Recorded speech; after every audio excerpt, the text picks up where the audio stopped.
comencé a grabar, pero no me está dejando presentar. Vamos a ver ahora, intentarlo de vuelta. ¿Ustedes ahí lo ven? Sí, Sí, sí se ¿Sí? ve. Bien. sí, sí. ¿Lo ven bien en tamaño? Está, ahora sí. Bueno, esto de este excelente título que pensaron las compañeras para la jornada, ¿no? Esto de ir al encuentro, uno no va a descubrir, sino que uno va a resignificar. Y yo lo visualizo como un desafío porque siempre tenemos que reflexionar sobre nuestras intervenciones, pero también como una oportunidad para el cambio y la mejora. Pero ¿qué es la oralidad? Conceptualizar este concepto, que oralidad es diferente a lengua oral, es diferente, pero se enmarca en las 4 macrohabilidades que tiene el ser humano. Yo no quiero entrar y salir de la presentación, o sea que voy a terminar de pasarla para luego ir a un diagrama de lenguaje que preparé para poder entender el concepto también desde dónde me posiciono cuando hablamos del lenguaje. Pero esta oralidad que implica la dimensión de la comunicación humana, o sea, la competencia comunicativa del ser humano, está atravesada por las macrohabilidades de hablar y de escuchar. También tenemos la de leer y escribir. Nosotros desde la escuela tenemos, y las familias y la sociedad toda, como comunidades letradas y para además generar identidad en los pueblos, tenemos que desarrollar las 4 macrohabilidades. Pero a veces, ¿qué nos sucede desde la escuela? Como el niño entra a la escuela hablando, pensamos que no tenemos que enseñar a hablar, que no tenemos que enseñar a escuchar, pero sí hay un gran peso además cargado por esto que arrastramos desde el siglo XX, que es el peso en la intelectualidad, el peso en el intelecto, en el enseñar a leer y enseñar a escribir. Y esto también le pasa a las familias. Las familias presionan mucho desde la enseñanza de la escritura y de la lectura, pero no reparan en esta necesidad que tenemos de desarrollar en las organizaciones familiares también esta circulación de la palabra oral, este hablar y este escuchar, que en esta época y ya desde finales del siglo XX se ve interpelada y interrumpida por la mediación de la tecnología. Las familias llegan a su casa y antiguamente todo el mundo se sentaba a conversar alrededor de una mesa o alrededor de un fuego para ver qué había pasado con cada uno de nosotros y todos podíamos contar alguna anécdota, algún suceso de lo que nos había pasado. Hoy, como estamos hiperconectados, todo eso lo vamos viendo durante el día y todavía cuando llegamos a casa, en vez de encontrarnos para conversar, para hablar de qué nos pasó, cómo nos sentimos, lo que queramos decir y escuchar al otro por lo que tiene que decir, cada uno se sigue conectando con su propio aparato tecnológico, sea celular, tablet, televisión. Entonces, ¿qué está pasando? Se está perdiendo el arte de la conversación, se está perdiendo la posibilidad y la oportunidad que tenemos de conversar. Que conversar es más que dialogar. Conversar es diferente, es un acto de intercambio, pero que además compromete al ser humano en la intención de estar en ese lugar. Yo puedo estar en un lugar, pero no puedo estar conversando, porque mi cuerpo no lo decidió, mi deseo no lo decidió, mis emociones no lo pusieron también en juego, y ahí yo estoy, y puedo escuchar, puedo entender o no lo que estoy escuchando, y puedo estar ahí, presente, en un silencio, ¿no? Y ese silencio es de muchos lugares, porque hay un silencio corporal, pero también hay un silencio desde la palabra, porque no interpelo al otro, y hay un silencio de lo que produce en mí lo que otro me está diciendo. Eso no es conversar. Entonces, cuando el docente desarrolla todos los aspectos de la comunicación y se transforma en un buen comunicador, también se transforma en un excelente lector de lo que le está pasando al otro. Por eso creemos que en el marco de la oralidad, cada uno de nosotros tiene que ser capaz de construirse una imagen en el momento que va transcurriendo ese proceso comunicativo, a lo que le llamamos imagen hablada. O sea, que ese momento de habla no es retórico y sin sentido, sino que va construyendo en mí, por eso hablamos que la oralidad desarrolla pensamiento, va desarrollando en mí imágenes. Esas imágenes pueden irse conectando con otras imágenes porque son conectadas con aspectos que yo tengo como conocidos, tengo vividos, o pueden ser muy distantes a lo que yo tengo como conocido. Esa brecha va a determinar el sentido que me va a hacer esa comunicación.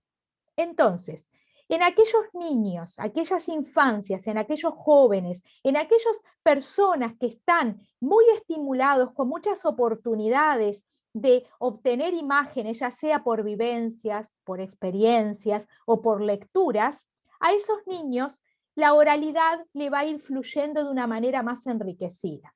Pero mi pregunta siempre es, ¿qué hacemos en aquellas personas, familias, adultos, niños, jóvenes, donde esas oportunidades se han visto restringidas y no hay imágenes? Es muy común, muchas veces los docentes decimos, esta madre o este padre o esta familia no me entendió nada de lo que le dije. Cuando no me entendió nada de lo que le dije, yo tengo que pensar cómo fue que me comuniqué y qué aspectos tiene el otro para recibir lo que yo le quiero informar, comunicar, plantear, proponer, decir, depende de la intención de cada uno, para que pueda comprendernos. No es una decisión no comprender, es que la brecha era muy grande. Es lo mismo que decimos como ciudadanos cuando, no sé, el ministro de Economía habla y uno dice, no entendí nada de lo que me dijo. Bueno, es porque, o un académico, es porque la brecha entre mis propias imágenes y acervo lingüístico hace que no me permita comprender ese código. Pero ¿por qué es tan importante poner el énfasis en que desde la oralidad todo tiene que ser claro, todo tiene que ser muy explícito, porque la oralidad es en el aquí y en el ahora, se da en ese presente. Un acto de habla y de escucha, un acto de oralidad, no se puede releer como se hace con un libro. Un acto de oralidad no se puede reescribir como se hace con un escrito. La oralidad es ese momento y ese instante. Entonces está vinculado con ese imaginario y esa necesidad que tengo de haber desarrollado la escucha y además esas imágenes preexistentes en cada uno de nosotros que son aquellas que me van a ir nutriendo de la realidad circundante, ¿no? O sea, de las circunstancias. ¿Ah? Pero me voy arriba en la presentación para poder, si voy muy rápido, si no se entiende, si no se escucha, abre micrófono e interrumpen, porque yo no los veo, ¿eh? ¿Saben? Eso, total libertad. La oralidad, que es este compromiso de todo el ser humano como tal y que va construyendo ese vínculo comunicativo que es aquel que después va a construir y constituir en el ser humano la competencia comunicativa, está sustentada en tres componentes. La palabra, que es el aspecto verbal, el valor de lo vocal, la voz, con todos los componentes que ahora se los voy a mencionar para que ustedes piensen cuando estamos pensando en la planificación de la enseñanza de la oralidad, cuántos aspectos tengo que poner en juego, y los aspectos no verbales, o sea, todo el lenguaje no verbal que yo tengo.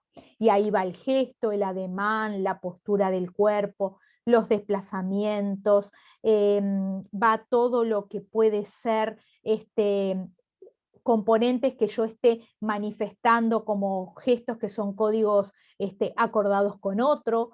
Esto también va atravesado por un tiempo y una cultura, ¿no? No es lo mismo los códigos que pueda tener un país oriental frente a la oralidad con los que tenemos nosotros en Occidente, ¿no? Entonces, también eso tenemos que pensar que está situado en un tiempo y en un espacio. La palabra hablada. Esta es la necesidad de que nosotros ampliemos los repertorios verbales, que ampliemos el léxico de nuestros niños y que además trabajemos con las familias para que aporten a generar espacios estimulantes de la palabra. Y cuando me refiero a eso, me refiero a todo el comienzo del inicio de la primera infancia, donde está el arrullo, las nanas, los cuentos, las retahílas, las rimas, el juego con palabras, la repetición de palabras, diferentes juegos que yo puedo hacer que vayan partiendo de cadenas léxicas.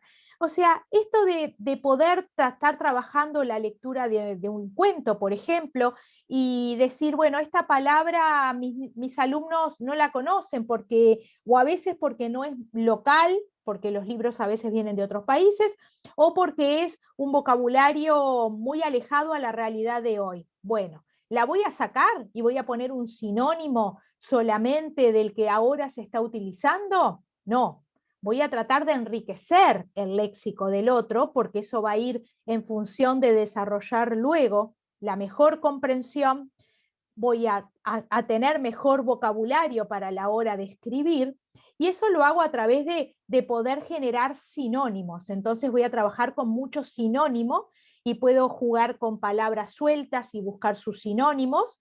Después también puedo, para enriquecer algo que, esto todo en un contexto de talleres lúdicos, ¿no? O sea, no es, vamos a repetir como puede hacer un fonoaudiólogo porque su propósito es otro, ¿no? Sino desde un lugar, desde el juego.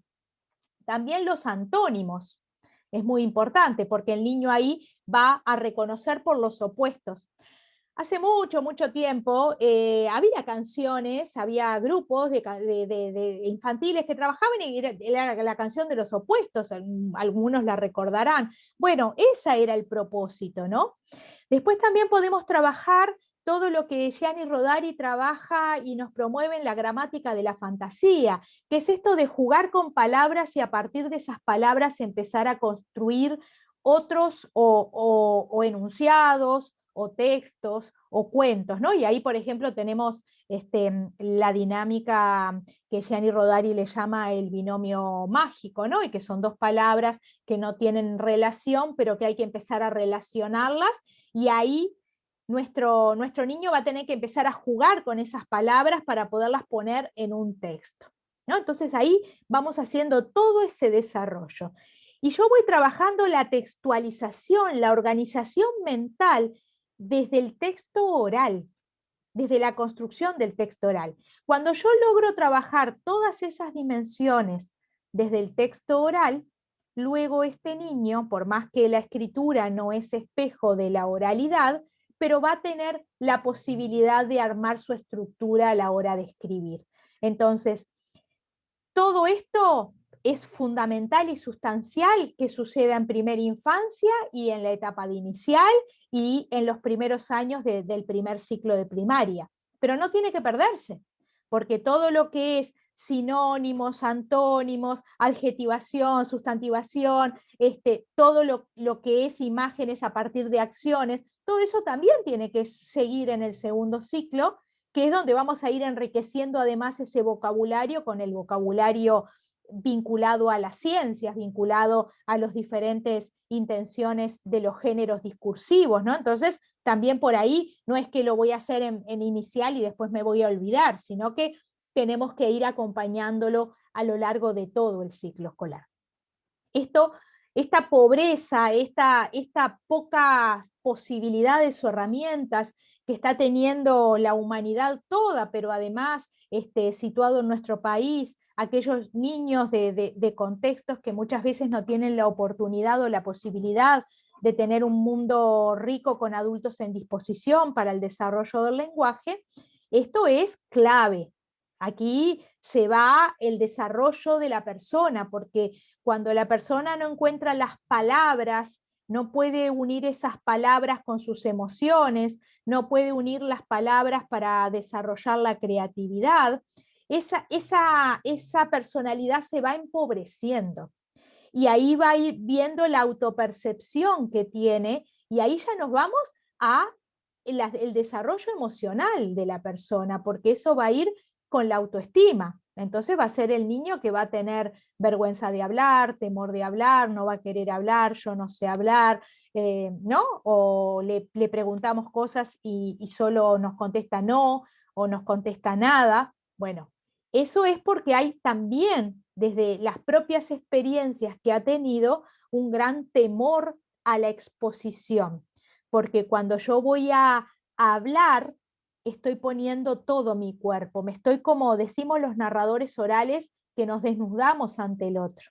Entonces también nosotros como docentes tenemos que saber leer hasta dónde puede ese niño exponerse, porque exponer es poner hacia el exterior lo que soy. Entonces tal vez tengamos que generar juegos de desinhibición, juegos de diálogos entre pares, que es mucho más, de más bajo riesgo desde el compromiso, y los niños se sueltan mucho más.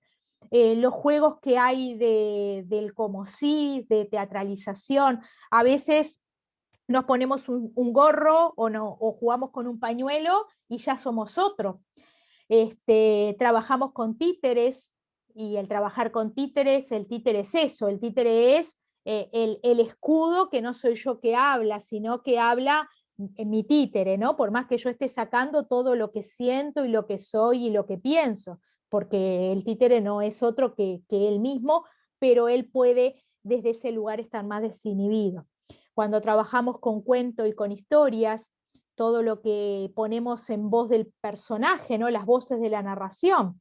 Bueno, ahí también el niño va a estar en esa renarración, aportando lo que sucedió en la historia, pero además va a poder poner de sus propias conexiones con lo que tiene. En la voz, lo vocal, ustedes saben que la voz es como una huella digital, es nuestra identidad. Por eso nosotros podemos no ver por mucho tiempo una persona y reconocerla años después por su voz. Hagan ese ejercicio, por eso la radio es un medio tan enriquecedor, porque nos hace pensar cómo será esa persona que nos estamos viendo y la vamos reconociendo por la voz. Pero nosotros dentro de la voz tenemos que también hacer descubrir en nuestros niños todo el potencial que tiene la voz. Entonces yo voy a tener que hacer juegos, propuestas, talleres, consignas que hagan que ese niño pueda jugar con el ritmo, pueda jugar con los tonos, pueda jugar con los volúmenes de la voz, pueda jugar con el timbre, pueda jugar con el ritmo, pueda jugar con la sonoridad de las palabras y reconocerlas desde ese lugar, que además está desarrollando la escucha, pero además está desarrollando sus sentidos, ¿no? Y aquí vamos a esta construcción de que el hablar y el escuchar son un binomio que tienen que suceder, ir acompañados e irse enriqueciendo mutuamente, porque los tiempos de escucha hoy no son los de antes. Todo hoy sucede en lo inmediato, todo hoy se expresa en formato charla TED, 3 minutos, 8 minutos. Ustedes vieron que hasta en el periodismo, en la televisión, se vive interrumpiendo al otro, ¿no? No se lo deja terminar la idea. Es por esta necesidad de la inmediatez, pero ahí estamos perdiendo la capacidad de escuchar.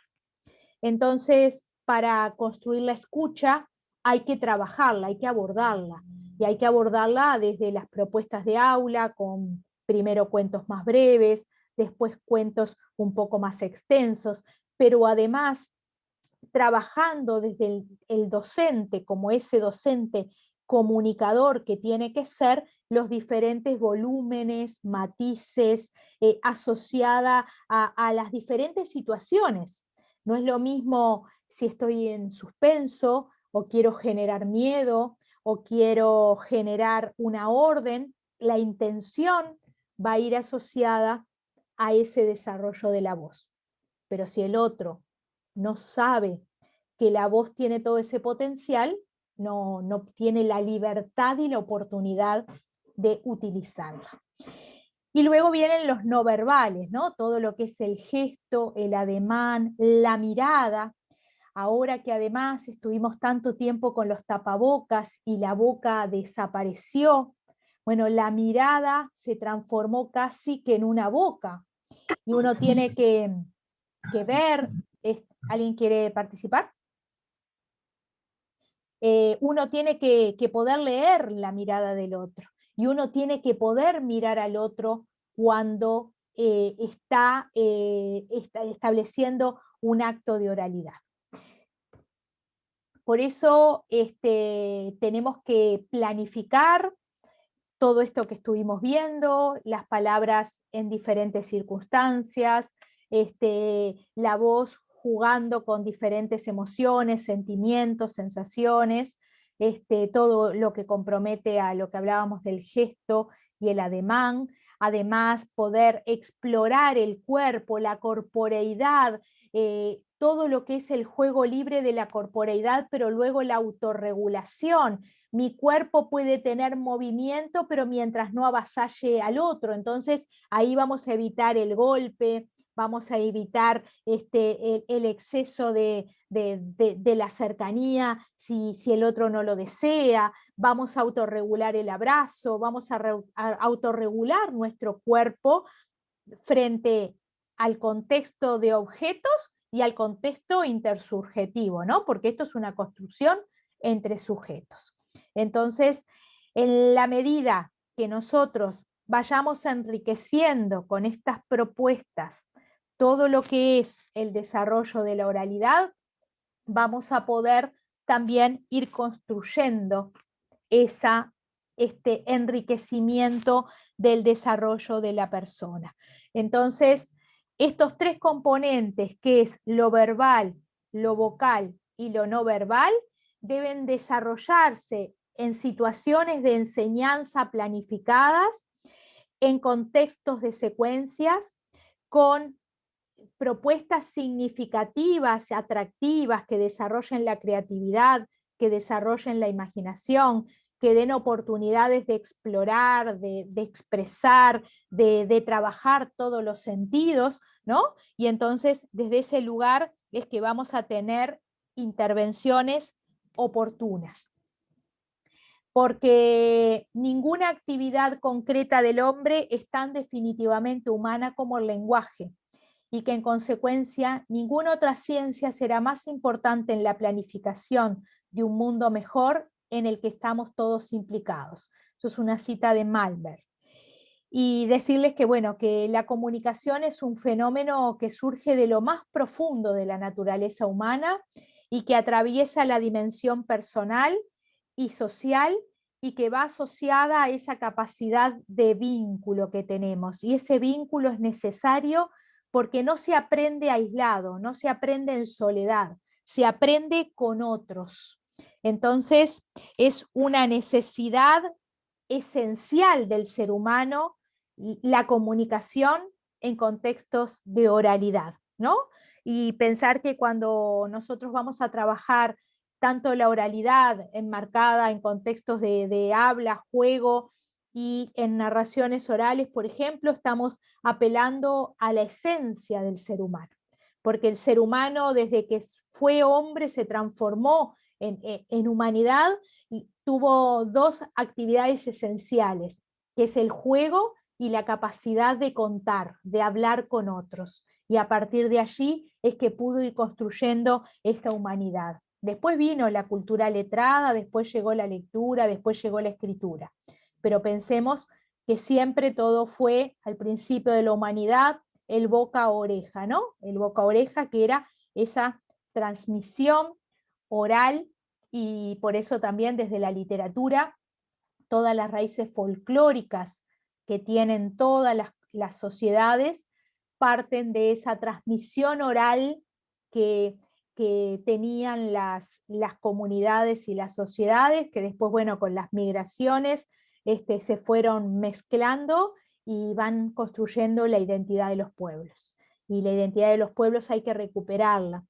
Por eso hay actividades tan interesantes como es recoger, ahora que tenemos, bueno, el celular, el podcast, los audios, ¿no? Recoger anécdotas de personas mayores por parte de los niños, poderlas escuchar, porque también hay que desarrollar dentro de esa escucha la capacidad de comprender, porque ustedes saben que está muy comprometida la comprensión, y eso lo dicen todas las evaluaciones, lo dicen casi todos los países del mundo en educación. Lo que más preocupa es esta incapacidad que tienen de comprender, pero no comprender un texto escrito, sino que lo primero que tiene que suceder es poder comprender una situación oral, ¿no? Y poderla después ejecutar, o sea, poderla transferir en mi cerebro con mis imágenes para poder saber qué me está pidiendo el otro, porque solo así es que hay buena comunicación, ¿no? Por supuesto, la oralidad es el camino a la lectura, ¿no? Cuando nosotros trabajamos en nuestras aulas la oralidad por estos caminos que estamos compartiendo, por supuesto, estos niños van a ser ávidos lectores, van a ser ávidos escuchas de cuentos narrados por otros, y entonces ese circuito luego hace que un buen lector tiene la necesidad de escribir y se va a transformar en buen escritor porque va a tener repertorios de donde tomar la referencia. Pero la oralidad es comunicativa y es expresiva, y por eso genera esos actos de comunicación. ¿Qué es la comunicación? Es eso de hacer común, de construir comunidad. Por eso tiene que haber una excelente comunicación dentro de una institución educativa como tal. Tiene que haber una muy buena comunicación en una familia para construir comunidad. Tiene que haber una buena comunicación en un territorio para construir la comunidad del barrio, la comunidad de la ciudad, la comunidad del pueblo, ¿no? Y esa comunicación es la que va generando el desarrollo de la conciencia ciudadana de todos, y además la capacidad crítica y reflexiva de poder escuchar diferentes puntos de vista y poder desentrañar desde la reflexión y desde el espíritu crítico a qué yo voy a adherir o quién soy frente a eso que me está comunicando el otro, ¿no? Entonces, bueno, la competencia comunicativa es aquella que un hablante necesita saber para comunicarse de manera eficaz en contextos culturalmente significantes.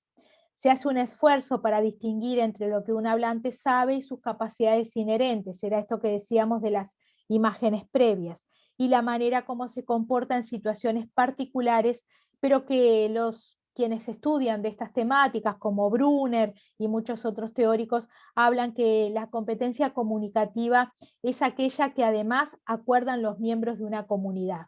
Seguramente es la que le permite cumplir sus funciones sociales, pero además autoidentificarse. Si nosotros vamos a otros países, vamos a ver que algunas cuestiones que nosotros consideramos comunes, mismo en el español, ¿no? Vamos a América, y algo que para nosotros tiene un significado, en otro país de América Latina tiene otro significado, y todos estamos hablando español, pero bueno, estamos hablando español, pero con diferentes connotaciones a cada una de las palabras. Yo por aquí hago un alto para poner lo que quería compartir del lenguaje transformador, y si alguien quiere preguntar, disentir, aportar, lo que quieran, podemos abrir micrófonos para que no quede tan expositivo.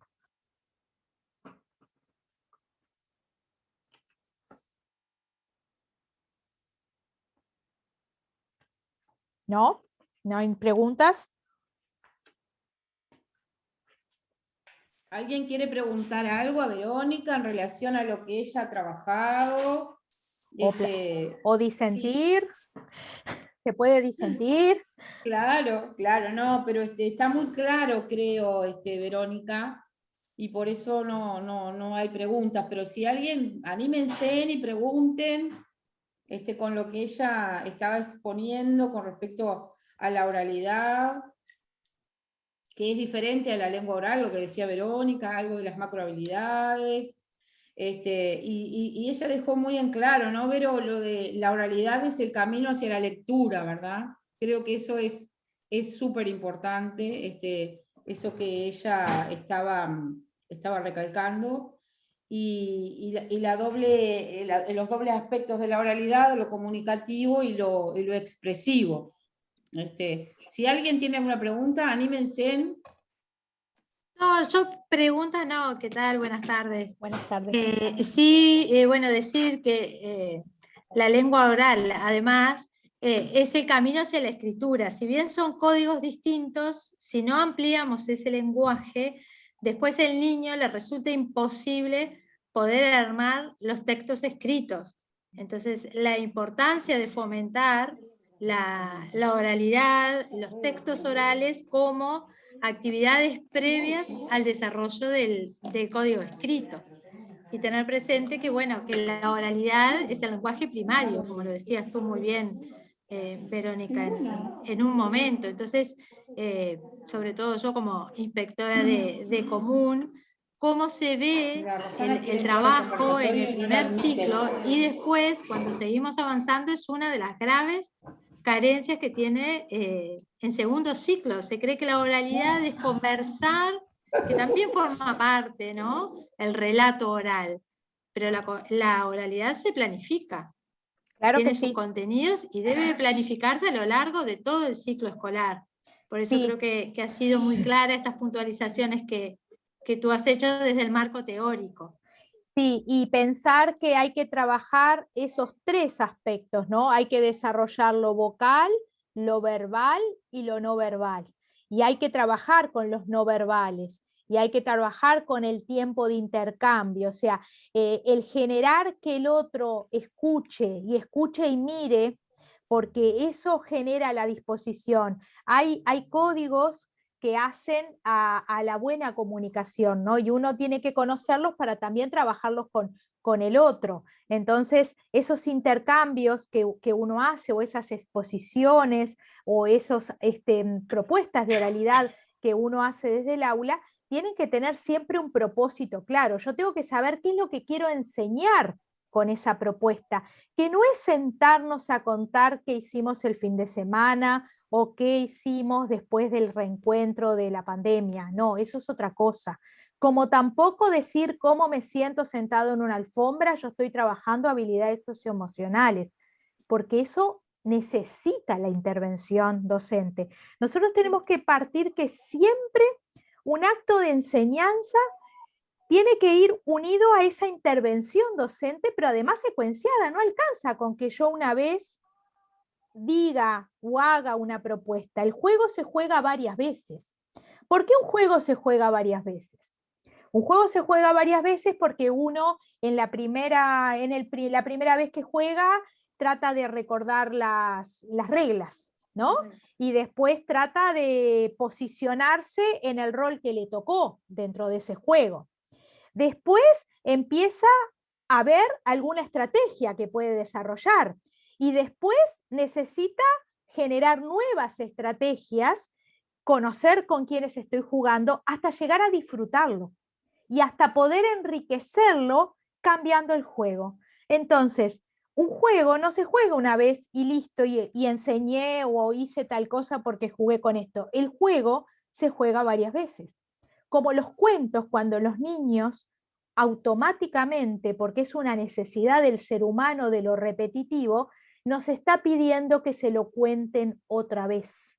Cuando alguien me pide que yo le cuente el cuento otra vez, es porque está tratando de trabajar sus propias emociones y él puede predecir lo que va a pasar y va a poner el acento en otras cosas. Y tal vez el niño nos interrumpa porque ya sabe lo que pasa y yo ahí tenga que hacer acuerdos. Bueno, yo te lo leo otra vez, pero lo contamos juntos, o capaz que el acuerdo es, bueno, yo te lo leo otra vez, pero vos me escuchás hasta el final porque yo o te lo cuento, te lo narro, porque me puedo equivocar o me puedo haber olvidado, no tengo por qué hacerlo de la misma manera, porque recordemos que la oralidad es en el aquí y el ahora. O sea que una conversación que tuve hoy no va a ser la misma que pueda tener en 10 minutos, 15 minutos o 20 minutos o mañana. ¿Ah? Por eso muchas veces a veces nosotros pensamos, cuando queremos tener una conversación con alguien, pensamos mucho en las palabras que vamos a decir, pero no reparamos en el cómo vamos a decir lo que tenemos para decir. Y cuántos problemas familiares, personales, con las familias, con los propios niños, entre los colegas de las comunidades educativas, se suscitan porque fueron problemas de comunicación y no de lo que me dijo, sino del cómo me dijo, porque el otro también tiene prejuicios. Entonces, como tiene prejuicios y es un acto subjetivo, el otro interpreta cosas diferentes. Sin duda, de las 100 personas que están hoy aquí en esta instancia, todas van a llevarse interpretaciones diferentes. ¿Por qué? Porque es un acto conversacional de oralidad y además porque hay subjetividades de cada uno de ustedes. Entonces, tenemos que pensar en eso también cuando estamos trabajando la oralidad, que es diferente a la lengua oral, es un acto mucho más global y mucho más abarcativo, que además tiene, como decía la compañera, códigos y pautas diferentes. Es diferente los códigos de la gramática, de la semántica, de la sintaxis, de la oralidad con la escritura, y por eso también tenemos que enriquecer luego la escritura en ese camino que hacemos, mediado también pasando por la lectura, ¿no? De que la escritura de nuestros niños no puede estar plagada de rasgos de oralidad. Y esto lo vemos hasta en trabajos académicos de profesionales, que en esos actos de escritura están usando rasgos de la oralidad. ¿Qué decimos con rasgos de la oralidad? Son o frases, o palabras, o las pausas, o las formas de comunicación que son de la oralidad, pero que se pierden. Primero, empobrecen la escritura y además se pierde. ¿Por qué? Porque la oralidad va acompañada de todo lo que yo le voy poniendo en voz y en lo no verbal, ¿no? Entonces, eso es lo que también uno tiene que ser consciente de cuando va a enseñar oralidad. Es un proceso extenso. Yo quiero compartirles, nosotros tenemos, yo aquí les hice un recorrido, a ver si se ve, sobre el programa y cómo va trabajando, porque además nuestro programa trabaja las intenciones, ¿no? O sea, ahora tenemos todo lo que es Broncar con los géneros discursivos, ¿no? Pero bueno, nuestro programa trabaja la narración, la explicación y la persuasión. Yo lo que les hice fue un recorrido desde la oralidad, desde nivel 3 años hasta 6º año, por el programa. Esto después igual, si les interesa y les puede aportar, comparto el material con las compañeras. Pero entonces, ¿cómo nosotros arrancamos desde el programa con la narración, ¿no? De vivencias, de cuentos, estos que hablábamos, ¿no? De contar anécdotas, contar lo que vemos, contar y describir al personaje principal, pero primero parto de la vivencia. Ya en 4 puedo poner la anécdota. La anécdota es algo que viví y se cuenta en primera persona. El cuento va en tercera persona. Luego puedo avanzar en contar, pero organizar el cuento, ¿no? Entonces va a tener una estructura, va a tener un hilo conductor y va a tener una lógica ese texto oral, ¿no? Para también cuando voy a describir a ese personaje, y puedo ya poner principales y secundarios, y tengo esa necesidad que en la estructura narrativa tengo el espacio y el tiempo. Pero también tengo la explicación y también tengo la persuasión que me va a llevar al texto argumentativo. Y aquí tenemos un género discursivo que es maravilloso, que es el dar razones, que es esto de poder argumentar, poder explicar, poder dar mi punto de vista, pero además defenderlo. Entonces, son géneros más fáciles desde la organización, pero que permiten ir construyendo el argumento y el contraargumento para cuando en el segundo ciclo profundicemos más en texto argumentativo. Y esto hay que comenzarlo desde las edades muy tempranas, porque si no, luego no tienen los alumnos la posibilidad y oportunidad de poder ir por esas intenciones educativas. Entonces, bueno, después ya venimos con en primer año el relato oral de trama de cuentos, las historietas, las creaciones de cuentos. Aquí está todo, esto es el programa transformado en un cuadro con las 3 intenciones. Pero otra de las cosas que eso facilita cuando uno va a trabajar un proyecto, para poderlo trabajar desde el lugar de, esperen que quiero abrir el cuadro del lenguaje que está acá, cuando uno va a trabajar un proyecto desde el lugar de una institución educativa. A ver si ahora les puedo compartir, déjenme volver aquí, acá lo vemos. ¿Se ve? Bien.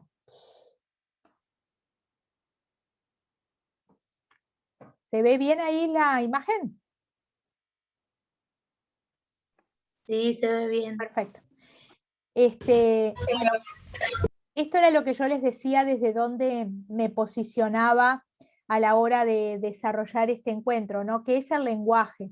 El lenguaje es acción, o sea que el lenguaje tiene que ser experiencial, tiene que vivirse, tiene que explorarse, tiene que jugarse, ¿no? Y puede transformar, tiene un poder transformador, pero no solo transforma al otro, sino que me transforma a mí, porque ahí también está la escucha.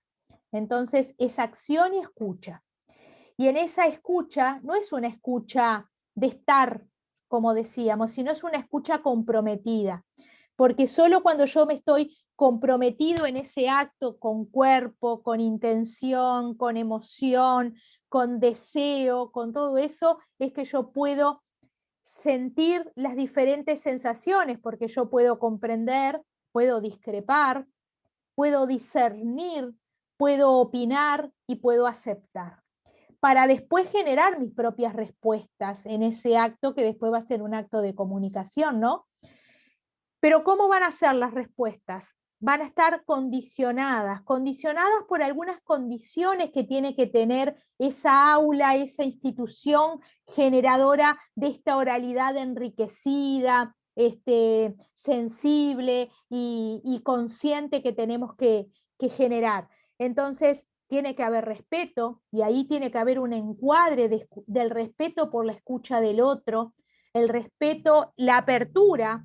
Mismo a veces el mundo adulto no tiene apertura para cuando un niño interpela o está en desacuerdo con un acto de habla de un adulto. ¿Y por qué no puede? Hay que tener apertura para escuchar al otro y habilitarle la palabra que habilita, la escuela que aloja, la escuela que genera hospitalidad, que genera tiempo para conversar, para estar, para vincularnos, ¿no? Y eso va vinculado a esa flexibilidad que necesita el docente. Atención, cuando un niño me va a hablar, yo no puedo estar con la cabeza en otra cosa, escribiendo o corrigiendo un cuaderno, porque es como cuando vamos a la cita médica y el médico no nos habla. Cuando yo voy a recibir la comunicación del otro, lo primero que tengo que hacer es apoyar mi mirada en la mirada del otro. Y ahí le estoy diciendo, estoy aquí para ti, y ahí te puedo escuchar. Entonces, eso va construyendo el interés que después voy a manifestar y el compromiso. Entonces, hay interés y hay compromiso del hablante y del oyente, pero eso se construye, no se impone. No se impone. Estas son construcciones, es como el vínculo. El vínculo es una cadena invisible, intersubjetiva de acciones que se van construyendo en un tiempo.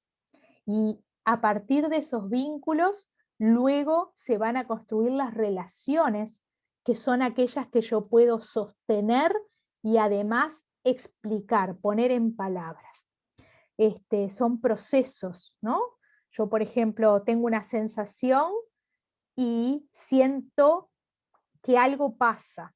Después percibo que frente a algunas acciones o sucesos o experiencias, mi cuerpo se pone diferente, o me viene calor, o me viene frío, me viene rechazo, ¿no? Y eso es la sensación. Y cuando yo puedo explicarlo, ponerlo en palabras, construir el sentimiento.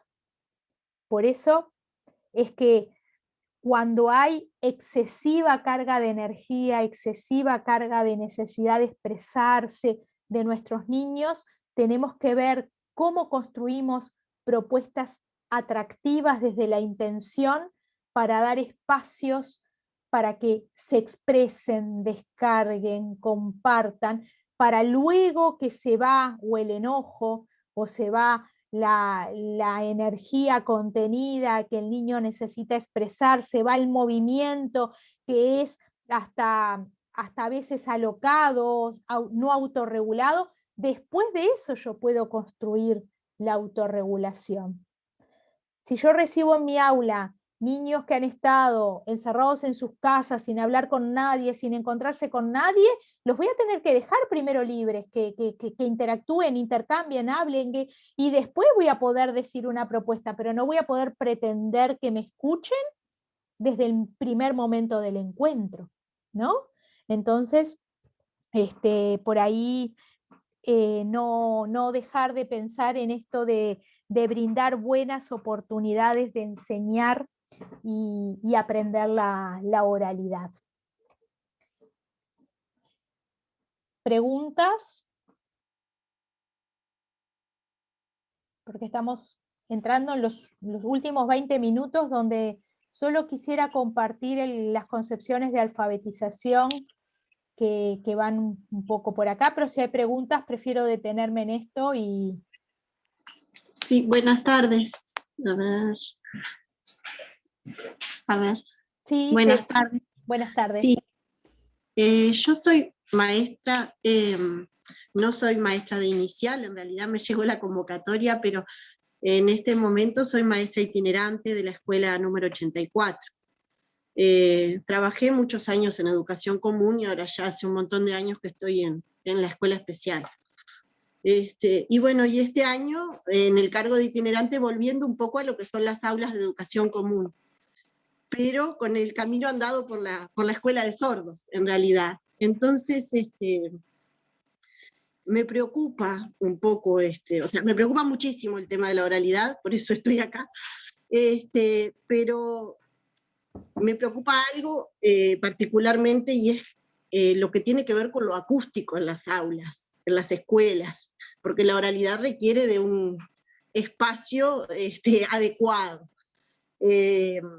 Entonces digo, lo que es el sonido ambiente de una clase, sumado a que trabajamos con ventanas y puertas abiertas que dan avenidas, más el sonido de lo que es una escuela en funcionamiento con mucho alumnado, es extremadamente difícil lo que tiene que ver con la oralidad para que el otro me escuche, y para yo escuchar al otro sumado al tapaboca, que no solo tapa la boca, sino que queda contra la boca, y no se entiende porque muchas veces muchos niños son, bueno, tímidos, o porque su voz es baja, o por distintas circunstancias. Entonces, yo me doy cuenta que existe como una necesidad grandísima por parte de los niños de contar, de decir, hay mucha necesidad de ser escuchado, pero a veces no están las condiciones dadas, y a mí me pasa que yo los invito a los niños a venir a mi escuela, porque bueno, da la casualidad que yo trabajo en el complejo de las escuelas de la Cachimba, y entonces yo los invito a venir a mi escuela, que es un espacio totalmente en contraste con el resto de las escuelas, es un espacio silencioso, vamos a decir, y se trabaja de forma individual o en duplas, o a veces traigo 3 o 4 chiquilines, pero se pueden escuchar en ese contexto. Pero yo me doy cuenta que en la clase muchas veces no, porque además hay que sumarle los decibeles de pérdida que hay por utilizar tapaboca, más los decibeles de pérdida que le llegan al último que se sienta allá en el fondo en la clase, que no escucha y no entiende nada. Entonces, digo, me preocupa todo el tema de la oralidad, en realidad. Me pareció interesantísimo todo lo que tú planteabas, pero yo veo como que hay como que a veces las condiciones de lo que es un aula más allá de que el grupo pueda ser más o menos movedizo, tenga más o menos hábitos de escucha,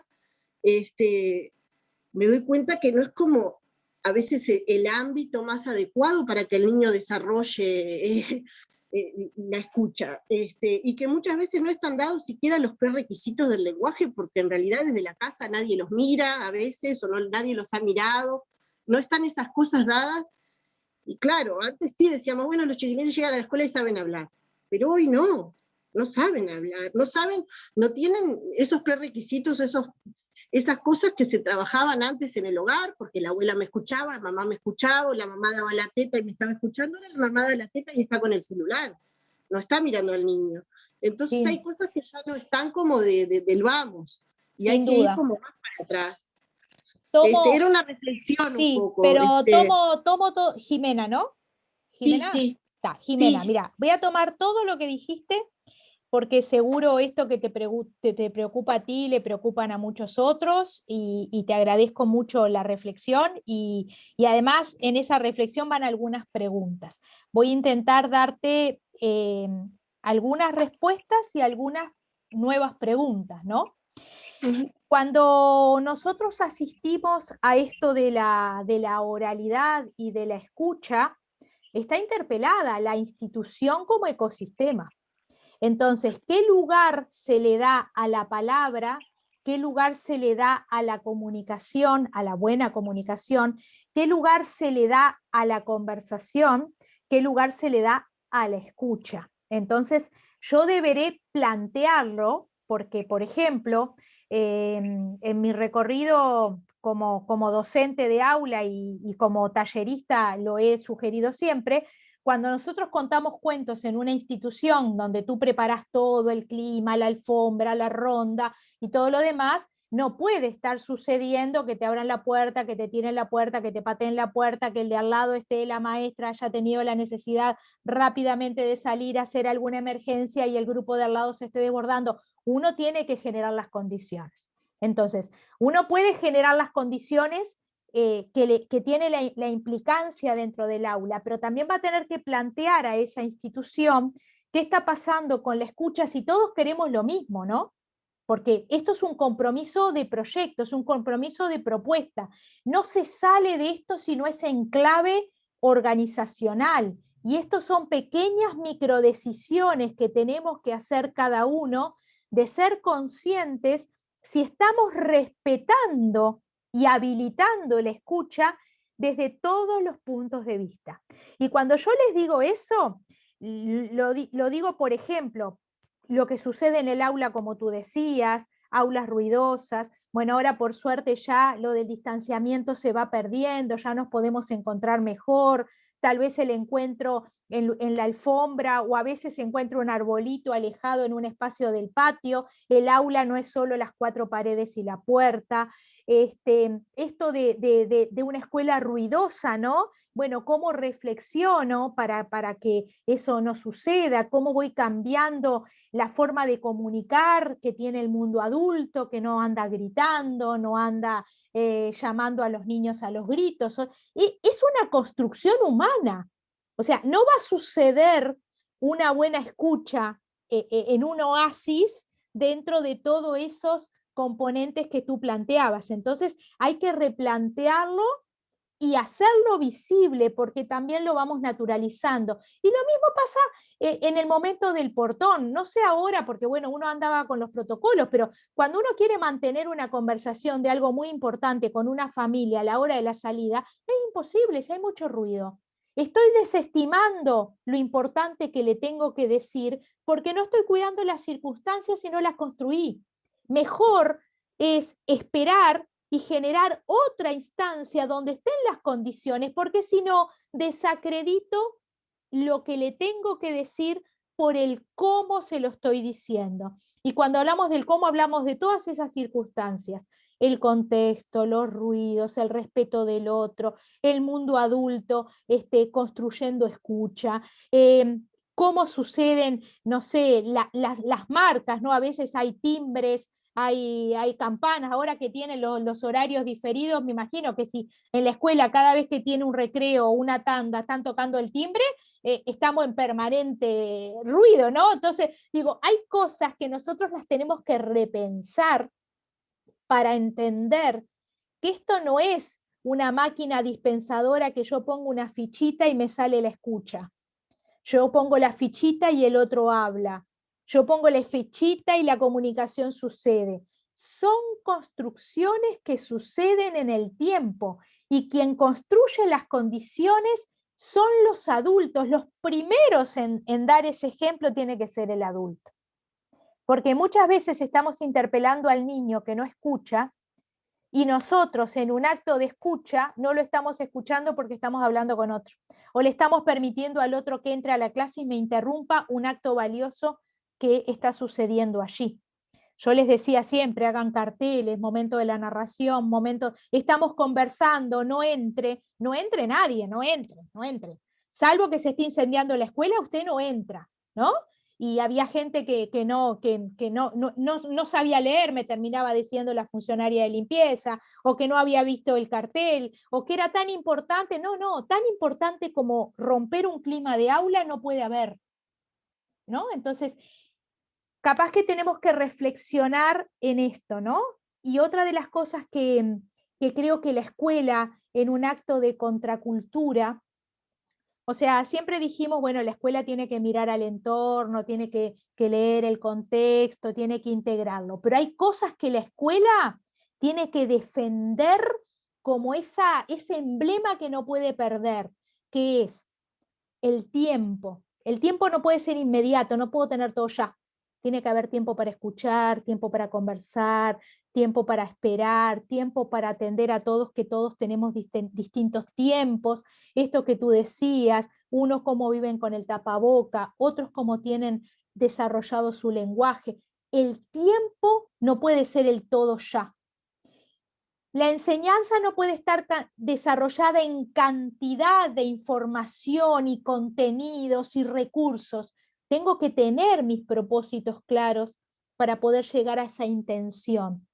Trabajar con la familia, que es fundamental, aprovechar, si estoy en virtualidad, tener un tallercito con familias, si no las puedo juntar en la escuela, pero revalorizar ese tiempo de la palabra, de los juegos, que los deberes sean eso, jugar con palabras, jugar con cuentos, jugar con texto, recuperar rimas de antes, o sea, recuperar juegos, ¿no? Esto de que pasó el año pasado en pandemia, muchas propuestas de los maestros ponían a jugar a la familia y comprometían a todos y la familia lo agradecía, ¿no? Porque había una propuesta que nos estaba uniendo como antes, ¿no? Como en una época donde uno hizo la pausa.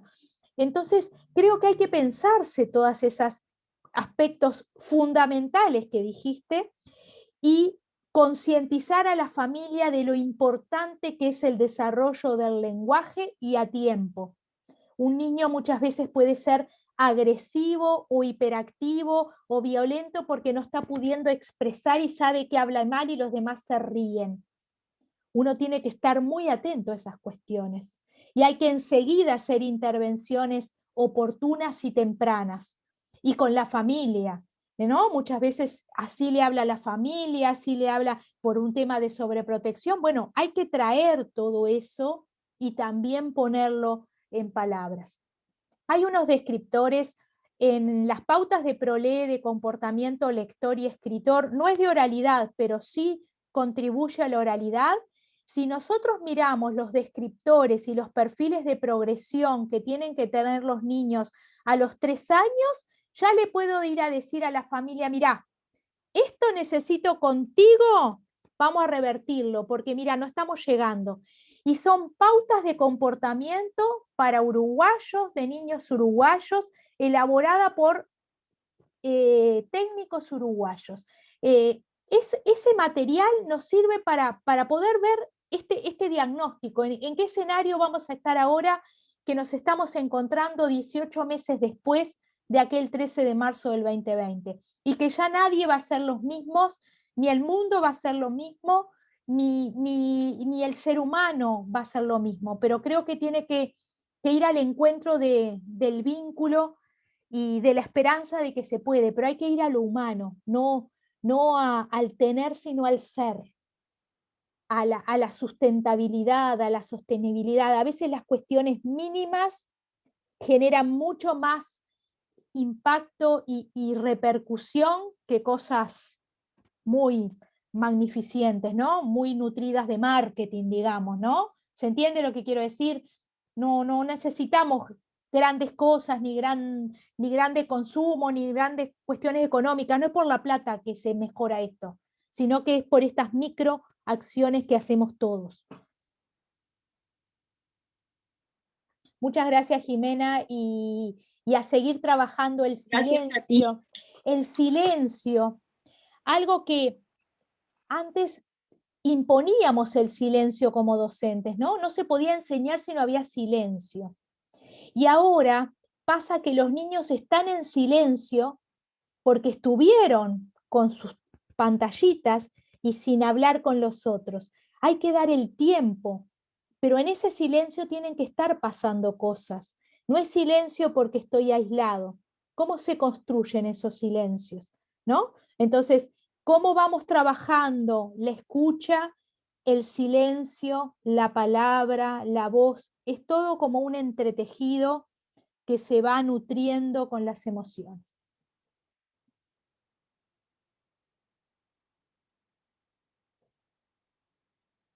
Bueno, ¿alguien más que quiera plantear? Walter, al final pudo entrar. ¿Estás por ahí, Walter? Yo no lo veo a Walter. Sí, estaba. Entró, no, sí. Entró. A ver, Walter. González. Sí, Fui estoy con Jorge Larrañaga, compañera. que es el alcalde de Qué y bueno, placer de ahí escuchar decidimos- a Verónica, qué placer. Esta síntesis que acaba de hacer, fantástica, con la frase que acaba de terminar, me encantó y la tendríamos que tener bien de cabecera. Verónica, tenemos y compañeros maestros, directores, tenemos a nuestra inspectora departamental también. Bien.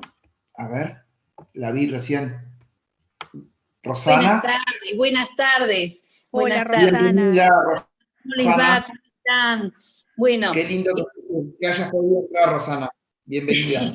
Sí, bueno, como ustedes le habrán comentado los compañeros, estábamos en otra actividad con visitas en el departamento, desde PAEPU, también con una instancia muy interesante. Y bueno, y no podíamos entrar, veníamos con la compañera Susana en viaje y no podíamos entrar. Entonces yo dije, bueno, no me voy a quedar con lo negativo de que no puedo entrar, me voy a quedar con lo positivo de que a esta hora hay 100 personas en el Zoom y por eso no puedo entrar. Entonces, y más quisieron entrar, Rosana, y se quedaron afuera. Celebro, entonces me quedé con eso y dije, bueno, celebro que la instancia haya logrado, yo siempre digo que valga la pena, ¿verdad? Que la instancia, después de toda una jornada de trabajo, que sostenga la permanencia y que sostenga la atención, creo que habla mucho y bueno, a mí me da muchos indicios de por dónde ustedes deben de haber transcurrido en esta instancia, y por algo los compañeros, hay más de 100, y varios no pudimos entrar. Así que bueno, pienso que estas instancias, cuando uno pone sobre la mesa estas cuestiones que son diarias y que tienen que estar a diario en nuestras planificaciones y en nuestra forma de pensar el transcurrir de una jornada de trabajo, me parece que convocan y que, bueno, sostienen esta tensión. Así que, bueno, llegar en este momento, pero poder saludarlos a todos, y celebro que no haya podido entrar antes. Bueno, gracias, Rosana, primero porque siempre con esta generosidad de apertura de poder trabajar en Maldonado, de poder habilitar estas instancias, siempre con esa apertura, generosidad y bueno, don de gente. Así que muchas gracias porque encabezas esta propuesta y este proyecto jurisdiccional de Maldonado, a los compañeros que siempre están dispuestos. Así que por mi parte, muchas gracias. Vamos a encontrarnos en la próxima semana, que el chat como que no funciona, pero puede quedar a disposición si ustedes quieren mi mail, para si alguien quiere plantear preguntas o algunos aspectos sobre los que profundizar. Mi idea en la próxima jornada es profundizar un poquito más en las concepciones de alfabetización, cómo generar propuestas enmarcadas en situaciones culturales, de prácticas culturales, para la alfabetización, y que después a ustedes no solo enriquezca este encuentro con la oralidad, como plantearon las jornadas, las compañeras, que me encantó la propuesta, el afiche, el título, sino que además podamos ir transitando hacia después esto de las prácticas letradas desde la lectura y la escritura. Quiero dejar por lo menos ese enlace para que ustedes puedan seguir pensando. Bien, qué bueno. El 26 de agosto estaré por allí, Rosana, así que bueno, si algo más queda de todo esto, nos podemos encontrar para seguir hablando. Pero bueno, compartimos los materiales, vamos a ver Bien. si tenemos éxito de que la grabación se Ojalá. logre. Ojalá, ojalá. Y si les parece, prendemos cámara todos para sacar una foto, porque así Sí, queda perfecto, para el blog, perfecto, porque perfecto. somos 96 hoy. Sí, Vamos sacando a las cuatro hojas somos de gente, 4 sí. ventanas. Una maravilla, la verdad, agradecer a todos los maestros, los directores, bueno, los maestros de apoyo que también están, los colegios privados que están también presentes, y a Verónica ni que hablar, ¿no? Y a los compañeros inspectores que también están presentes en Sí, esta iba a actividad. decir eso, que tenemos a Brenda también. Se te entrecorta el audio, Walter. Se entrecorta. Bueno, Muchas agradecerles gracias, también estuvo lo muy mismo a valiosa. todos. Tengo problemas de La propuesta. conectividad acá. Sí. Ahora, disculpe.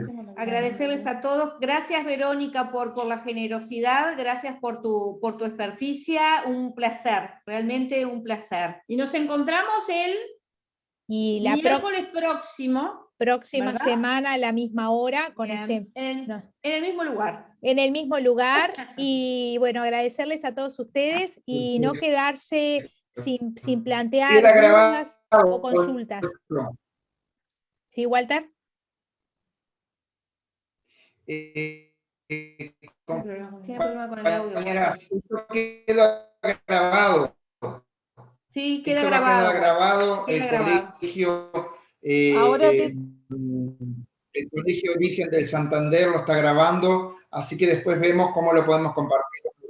¿Sí? Muy bien. Así que bueno, agradecemos también al colegio. Exacto, gracias en al la colegio. persona Muchas de la maestra gracias. directora de Silvia, ¿sí? Sí. Un placer, y bueno, Bueno, vamos a ver cómo podemos hacer para la próxima, para que podamos entrar más. buena semana. Bueno, Y gracias un gusto. nuevamente, compañeros, por... Verónica, Gracias. un abrazo grandote. Gracias. Compañeros. Gracias a todos. Chao. Gracias. Abrazo. Gracias. Chao. Chao, chao. Chao, gracias. Muchas Por gracias. favor, Silvia. un gusto. Ya la detuve.